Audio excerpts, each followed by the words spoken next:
அண்மை செய்தியாக பார்த்து வருகிறோம்.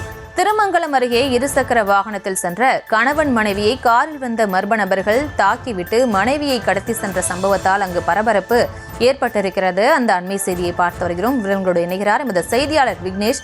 விக்னேஷ், வணக்கம். அங்கு என்ன நடந்தது விவரம்?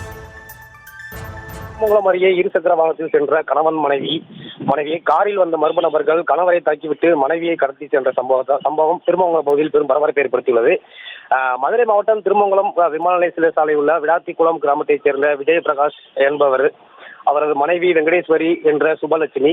இவருக்கு கடந்த மாதம் பெற்றோர்களால் நிச்சயிக்கப்பட்டு திருமணமானது நடைபெற்று வந்த நிலையில் கணவனுடன் திங்கட்கிழமை இரவு விளாத்திக்குளத்தில் இருந்து திருமங்கலம் நோக்கி இருசக்கர வாகனத்தில் சென்று கொண்டிருந்த பொழுது சூரங்கிராமப்பட்டி விளக்கு அருகே திருமா திரைப்பட பாணியில் வரும் காட்சியை போல் இருசக்கர வாகனத்தில் எதிரே வந்த கார் இருசக்கர வாகனத்தை மறைத்து கணவரை தாக்கிவிட்டு மனைவியை மட்டும் தூக்கிவிட்டு சென்றது தெரிய வந்துள்ளது.